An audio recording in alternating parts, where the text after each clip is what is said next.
So many of us are looking for hearty breakfasts that are also lower in fat and higher in protein. My egg white frittata with spinach, cherry tomato, and Parmesan cheese is certain to please every palate. Now we're going to begin with a mixing bowl and 12 egg whites are frothed inside. To that I'm going to add some spinach.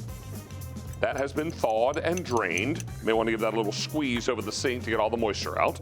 Take your cherry tomatoes and cut them in half. Get them right into that mixture. Then some grated Parmesan cheese. If you've got fresh, then that's perfect. Then broccoli florets. If you don't have any fresh on hand, you can always use frozen. Just make sure it's thawed before you put it into the mix. To that, we're going to add some salt and pepper.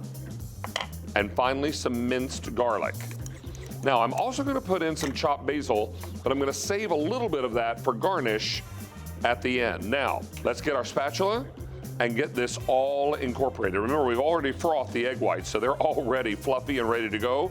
You just want to make sure that all that cheese is incorporated, all the veg is coated in the egg white, and everything is evenly mixed together.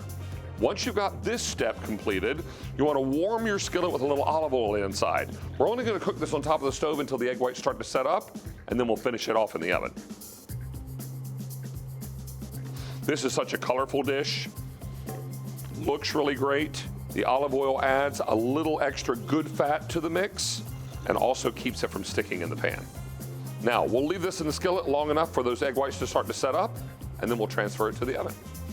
Now, this has been in a 350 oven for about 10 to 12 minutes, and you'll know it's done when it's no longer jiggling in the middle. Now, loosen this around the sides with the silicone spatula.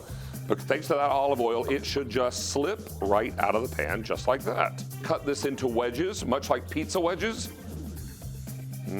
So colorful, so beautiful. The cheese really forms a lovely crust. To that, we'll dollop a little bit of low-fat sour cream. Again, we're trying to keep this a smarter choice for everyone who's eating. A little more here, and then finally some on the last slice. Dollop it, or sprinkle it with a little chopped basil. Tasty, colorful, delicious, and always a smarter choice.